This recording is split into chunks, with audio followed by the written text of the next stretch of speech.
Here we go. Perfect. Perfect. G'day, welcome to Mark My Words, where we help people fast track a comeback from a serious life setback. Welcome to the channel. Today's video, it's all about how to get unstuck. Back when I went through my life setback, one day you wake up and something happens to you and you find yourself in a position where you're broke, you have a major business collapse, and then on a personal level, your marriage collapses about the same time. And so it's a defining moment in your life. And I'm not sure where you're at today, but I was for a while stuck. I'd lost momentum in life. I'd lost the capacity to make progress. And I think you get that way sometimes when you're in a state of shock. And for about a year after my setback, I was down on the canvas, knocked out like a knockout punch. I'd been torpedoed. And it took me about a year to be ready to get up and start swinging again and start to take some first steps towards making a comeback. So eventually you begin, and it's not easy taking those first steps, but over time it does slowly but surely get a little easier. And today's video is about how to manage two of the resources that we all have, because the degree in which we manage these two resources will determine the length of time it takes for us to completely recover and rebuild. So the first one is money, and the second one is time and money. Now, to me, one is more important than the other, and I'll explain why. Time is far more important than money, because time is something that we don't get any more of. We've all got an allocated amount of time. We don't know what that number is or that day. We sit on this rock, right? Spinning at 24 revolutions per day, and every lap we do around the sun, we're sort of sitting there, and we get to do that for a number of revolutions around the sun. Sometimes, it's generally 60 years and 10, 60 years, the old biblical time of measurement of time rather, is 20 years. So 60 is 60 plus 10 is 70 years the average person gets. Some get a few more years, some get a few less, and some aren't quite that lucky, and some are more blessed, obviously. So, but whatever the number is for you, whatever the number is for me, it's finite, is my point. And we don't live forever, contrary to popular belief. Whereas money, on the other hand, money can come and go. You can make money and lose money. You can make money and spend money, and you can get it back again. And you can make a lot of money and blow the whole lot. There's been plenty of examples of people who've gone bankrupt after making millions of dollars and then regained that wealth again. So it can come and go, is my point. But time is like, back when I was a kid, watching a program called Days of Our Lives. I don't remember if you remember that program. I remember vividly the start of it. It would always come on after school for some reason. I'm not sure why. I didn't ever watch the show. I just remember watching the start of it and being fascinated by the hourglass and how those sands through the hourglass, and that voice, that narrated voice, came over the top and said, like sands through the hourglass, so are the days of our lives. And I never forget that. I've never forgotten the image that represented, and each day represented a grain of sand in the hourglass, and how we never get those back. So it's how we manage our time is one of the keys to getting unstuck. In fact, I believe it's the make or break point of how long it takes for you to get unstuck. And so one of the best things you can do is look at your calendar, look at your week, and start to develop some habits. And I want to talk to you just for a few moments now about just a couple of habits that I developed that helped me fast track my comeback in terms of getting unstuck. So when you look at your calendar and you draw it out at the start of the week, you have obviously Monday, Tuesday, Wednesday, Thursday, Friday, Saturday and Sunday. and then we have to sleep sometime. We get 24 hours within each of these days. So for this example, I will say that the start of each day begins at 6 a.m. Now, you might start earlier, you might start later. Let's just use this for an example, because you'll get the point of what I'm saying here in a minute. So 6 a.m., 7 a.m., 8 a.m., 9 a.m., 10, 11, 12, 1, 2, 3, 4, 5, 6, 7, 8, 9, 10, and so on. Now, these are the hours, the times on an hourly basis throughout the day. And one of the best things you can do is just look at your time, your schedule on a daily basis and say, right, what am I going to allocate? What task am I going to allocate to each time frame? Because so much time is wasted. Now, it's so important that we manage our time well, because that will be the make or break point of how long it takes to make our comeback, as I said. So, you know, what takes up the bulk of our time? Well, for you, you've got a job possibly, or a business. Most people do. And that for most people takes up somewhere between 7:30 to 5:30 on average. Again, there are exceptions to the rule. You might be working shift work, you might work overnight, you might start earlier, finish later, whatever. But this is an example of the time allocation each day that is allocated to work. Okay. Now, you think, well, okay, my work is not going to get me out of the mess I'm in anytime soon. You know, if you've got debt, if you've got some of the residual impact of your life setback, right? You might be starting again, like I was starting again. You know, I had to obviously look at my time and go, where is best use of my time? What can I do now, given that I've only got 24 hours in a day? How do I best use my time to give myself every chance to make a comeback as soon as possible? I assume that's what you want to do as well, is just fast track your success. Why would you want it to take any longer? But so many people, I often meet people who look at it and go, well, that's my work. At the end of it, might be in business or working for someone else. And then by the time you get to 5 o'clock or at the end of the day, work day, generally you get tired. And so the need then is to come home, have dinner, have a rest, read the paper, watch television, relax and recharge for tomorrow.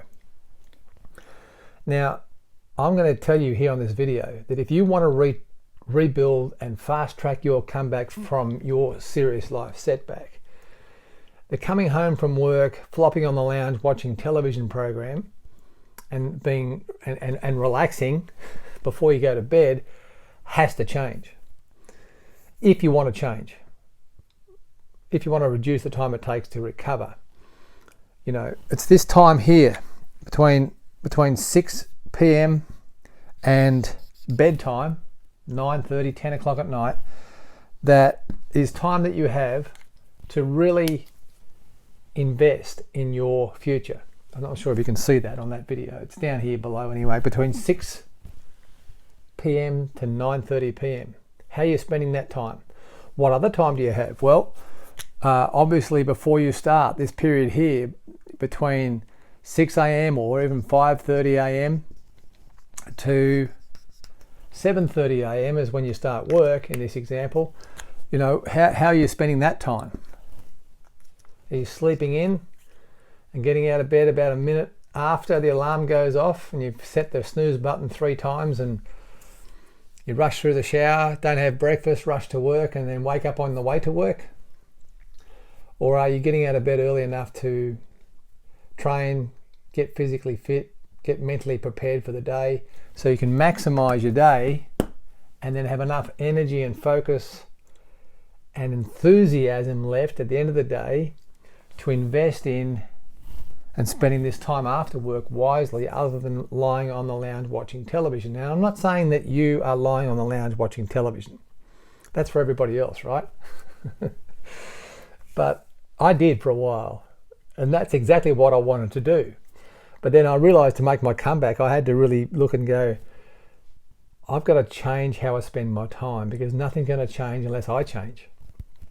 And that's one of the keys I want you to understand out of this video, is that for something to change and to give yourself every chance possible to make a massive comeback, a mighty comeback in your life, you've got to look at how you spend your time. Now, for me, I had to go to work, and I was broke. I lost a lot of money in business and had $100,000 worth of bills I couldn't pay. I had to go and work a job. I started a career ultimately in banking and finance. I'd never worked a job in my life. I started my first job when I was 43 years of age. Prior to that, I'd had businesses all my life, and to go from being self-employed after 20 odd years in business to then go back and work in a corporate sphere, it was just such a radical transformation, a paradigm shift in my thinking. But I was willing to do it because I wanted the regular income to pay off some of the debt that I'd had, and to put a bit of a savings program together to start to get some cash, so that I could use that cash to reinvest into other things that could fast track my comeback. And I'll get into the financial side of it on another video. But for now, what I want you to understand is it's how you spend your time. Can I encourage you that it's this, if you're working the typical time frame, like during the daylight hours, and if you're working shift work, you're going to have to rejig the time slots here. But typically, if you're working daylight hours, Monday, Tuesday, Wednesday, Thursday, Friday, and then Saturdays, how are you spending your Saturdays and your Sundays? Big question mark, right? Well, I need Saturdays and Sundays to recover, Mark. I'm so tired after a work week. No, you're not. You're uninspired. Okay? Uninspired, right? When you're inspired and you know what you want, you will have a different lens over your Saturdays and Sundays. You will spend time investing in other things other than socializing, going out, relaxing, watching television, watching movies. Not saying you're doing this, but what I want to try and encourage you to think about is, how can you spend this 48 hours here in your 168-hour allotment for the week? Like from here to here is 168 hours. This is 48 hours of them here, right? 48 hours of the 168 is weekends. So it's really important to realize that's a fair percentage of your 168 hours. It's about 25% when you think about it. Is that right? Yeah, it is. So, it's vital that you take the time that you've been gifted and invest it wisely. So what did I do? I basically spent this time and started to think about educating my mind, right? I wanted to learn. So I used the time after 6 o'clock to 10 o'clock before bed to learn. This is my learning time, right? If you can't see that, I'm sorry, it's down there. I haven't got a cameraman, right? This is budget, mark my words, budget video. But learning between 6 p.m. and 10 p.m. was bedtime, right? Or even later, in a lot of cases it was later. 11 o'clock, 12 o'clock at night, I'd get into things and learn, be reading, watching videos, training, doing courses. Not so much online courses back in the day, but these days particularly I do still educate myself with online courses and content that I can apply and learn and apply to our progress in business. So education is really important. And then this time slot here between 5:30 and 7 o'clock, right? That 1.5 hours there per day times 7 days a week is, it's 10.5 hours a week between 5:30 and 6:30. Or 5:30 and 7 p.m. 10.5 hours a week between Monday to Sunday. How do you spend that time? These are the bits, these are the 1%ers that you really need to be thinking about how you invest in that time. Well, I'm too tired to get out of bed and train first thing in the morning. Again, what's your goal? It's if you want it bad enough, and I don't want to disillusion you. I want you to know that to fast track your comeback and make the mighty comeback that you will, you are going to have to want that really bad, and and it will be painful for a while, but it's the pain of making progress or the pain of staying the same. When the pain of staying the same is worse than the pain of making progress, you'll make progress. You'll switch from staying the same to making, you'll begin to make that transition from staying the same to making progress. Either way it's painful, either way it's going to require a commitment, either way it's going to require a sacrifice to make your mighty comeback. I know you can do it. So, but the step one in this series is to look at your time, look at your week, and what slots can you find, what time slots can you find to invest to improve your capacity, improve your ability, improve your personal development, to be able to take that learning and apply it to your life in fast tracking your comeback. I'm not saying not to have a social life, because that's important. I'm not saying not to have some rest and relaxation time and taking some time out to properly recharge. You know, I think at least one day a week you need to recharge. But what I'm encouraging you to do right here now is to look and go, what time slots do I have that I can make a habit each day to spend smarter than I'm spending them now? When you discover that and you start to make those necessary adjustments, and that becomes a habit, that makes a huge difference in your time it takes to make your mighty comeback. So if you like this video, make sure you hit the subscribe button and the notifications bell. That way when we upload a new video here, you'll be up to date with all that's happening here at Mark My Words. And before you go, have a look in the descriptions panel. I've got a couple of free resources there for you. One of them is my 10 bold steps. The other one is a free webinar that I have created for you to look at. And on this webinar, I talk about exactly what I did to fast track my comeback. And I know that resource will help you do the same. So until next time, we'll see you on the next video.